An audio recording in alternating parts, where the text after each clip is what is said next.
What the fuck is this piece of shit?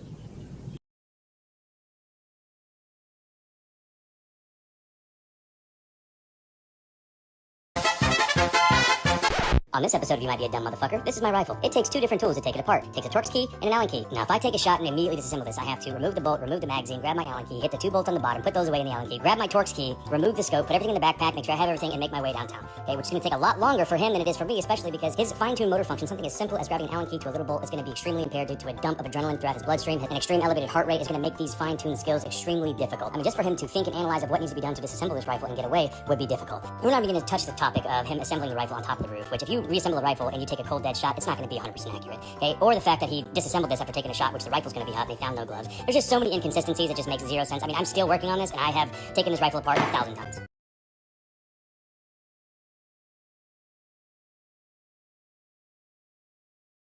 Now he has to put the pieces of the rifle into a backpack. And this is a gigantic backpack. Shout out Wolfpack, best backpacks on the fucking planet. Anyways, as you can see, this barrel, broken down, does not fit in this backpack. And this is a big boy. Way bigger than the one he was carrying. Okay? I put the rifle stock in here, and guess what? It doesn't fit. It sticks out. Now let's just say, for sake of argument, that he put these in his pant leg and he was walking. These are still so long broken down that he would not be able to walk straight. He wouldn't be able to bend his legs. Doesn't make fucking sense.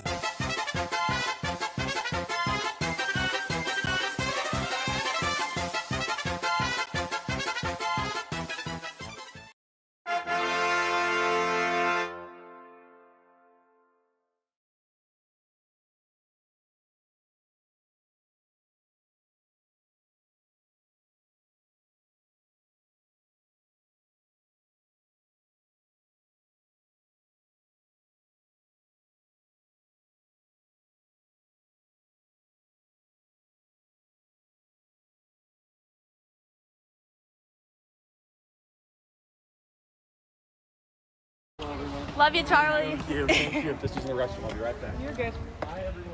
I'm going to play this and pause to the point where you can see clearly, once again, this is a necklace and not some bulletproof vest. Let's take a look. Let me back this up here just a tad, and you're going to see, move this around, move this forward, and clearly this is a necklace, not a bulletproof vest.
People are arguing that Charlie Kirk's assassination might be fake. He leans over and you can see that there's something right there in his shirt. Something dark. And then as the video goes on, the mom went in there to help her and noticed she had vomited up some kind of blackish material that really looks almost bloody. he begins bleeding from that exact area.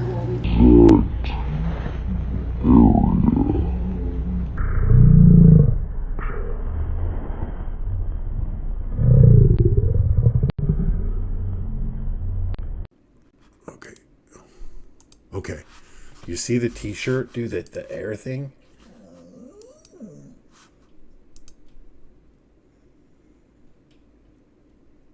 Look where the blood comes from. Out of the t-shirt. You see that? Out of the t-shirt. You can see it happen. He popped a squib, bro. He did. He popped a squib. Holy fuck. They got me at first. Yeah, that looks fake as fuck.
I worked in Jacksonville from 85 through 88, and we averaged about a gunshot wound every day.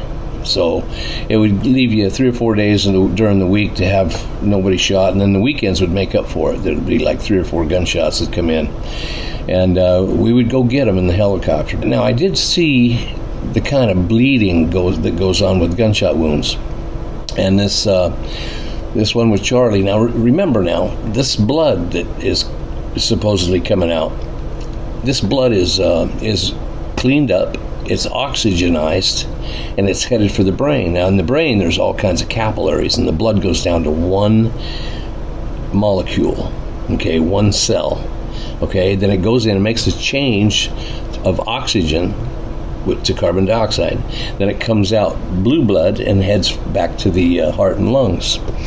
It's about as thin, and it's prepared for these capillaries in the brain to make the swap. Okay, now this blood has to be at its best. Okay, it has to be thin, fit through one cell at a time, and or you got problems. It's called a stroke. I want to show you what I found as far as how did this happen to Charlie. 2 bullets lodged in his chest, but he stood still, expressionless. This is not a story about a man who is bulletproof. This is the magic of cinema. With a special tool filled with red liquid and remote-controlled mini explosives, the effects of blood and gunshot wounds are made to look real. Not counting gang violence. Great!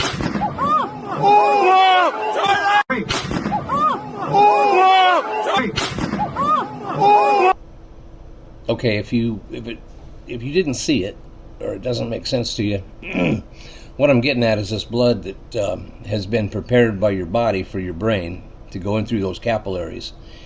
It would be a death sentence to have that blood in chunks, and that's what it is here. It's coming out in chunks, like it's already coagulated. I would say that the guy's already dead over a day.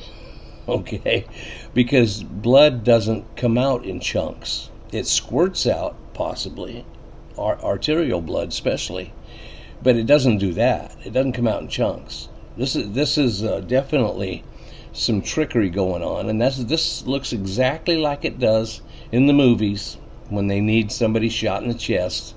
Okay, and I hate to burst your bubble, because I had the same reaction. I wanted to kill somebody when I first saw it.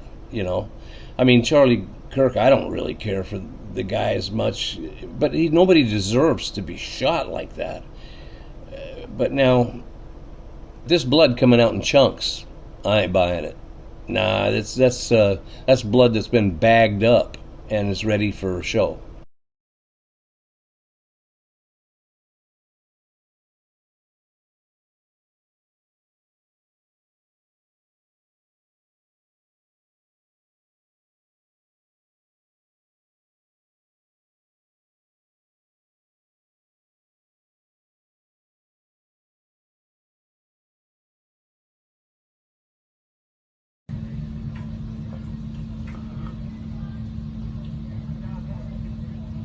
Safety team is here. I just heard them say the active shooter, Charlie Kirk, has been shot. Charlie Kirk got hit, is what the security detail just said.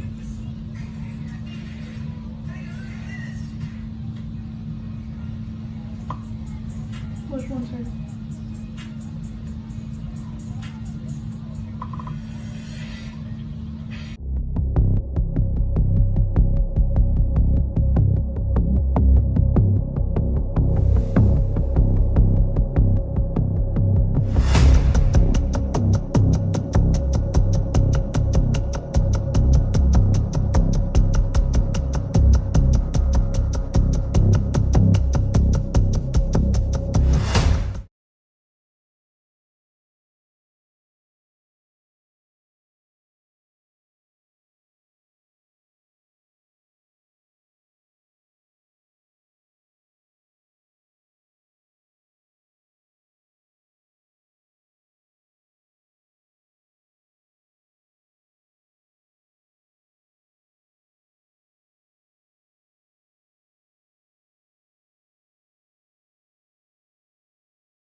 Now, here's the aspect of Charlie Kirk being hauled away. There's no blood hitting the concrete. There's no blood on any of these individuals, as I'll show later. But again, there's a person filming up here. You'll notice a female standing here like a statue, also part of this filming, which I'll show a bit later as well. You get a better vantage point of her later on. And it's hard to see, but she's right there filming. There's a cop. And again, all these people in play here. Let's back up. And once again, we'll swing around here. If I can get that right position of that person. Maybe they're over here more as the camera swings around. There's the cop in play. And again, I'm going to get to that person up here. Position there to film all this. Now, this is an aspect I haven't shown from this angle yet. Again, I was pointing from this direction up this little hill, this area where this person is stationed. You can see that other goon over here in the corner position for this event. Make no mistake about it. He was there ready to capture the footage. Again, I'm going to point out another female here standing like a statue to film it all as well. This is a 100% production. Anybody that can't see it, they're completely blind. Let's move this forward here. Now I'm going to play the video, then I'll play it in slow motion. Let's get right to it, playing the actual video.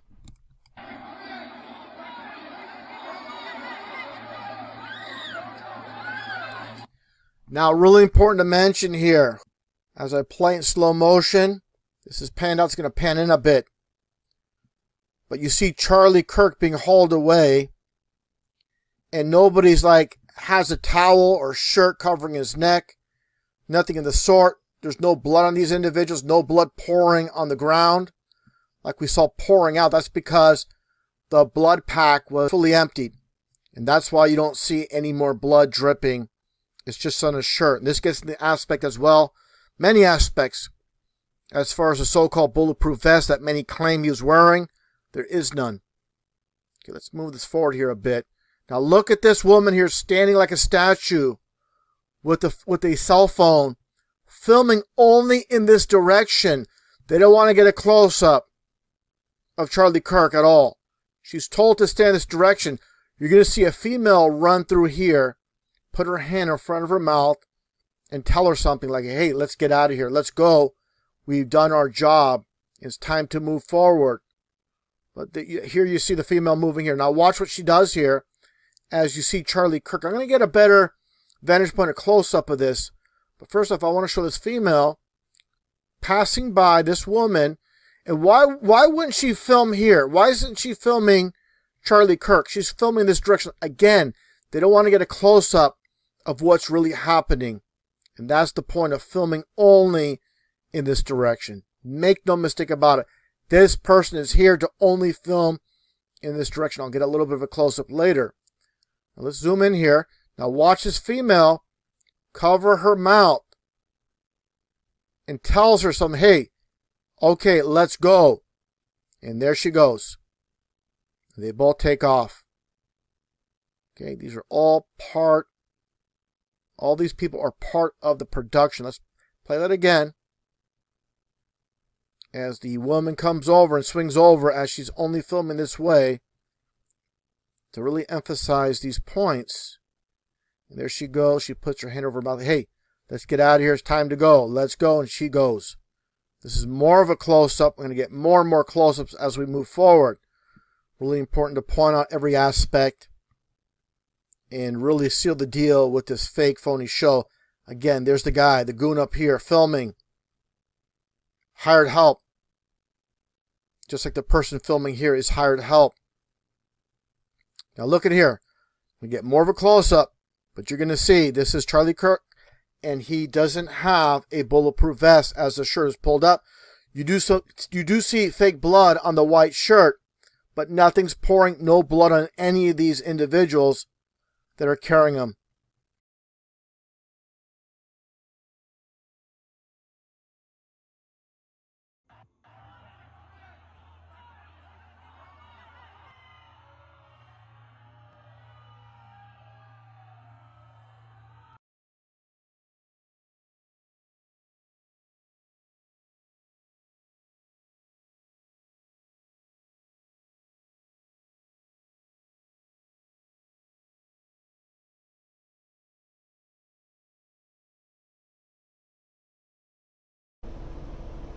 I'm believing he's still alive. Okay. Now these Freemasons, Charlie, he's a Freemason. These guys have a habit of staging their own deaths. They do it all the time, constantly, and then they reappear as somebody else.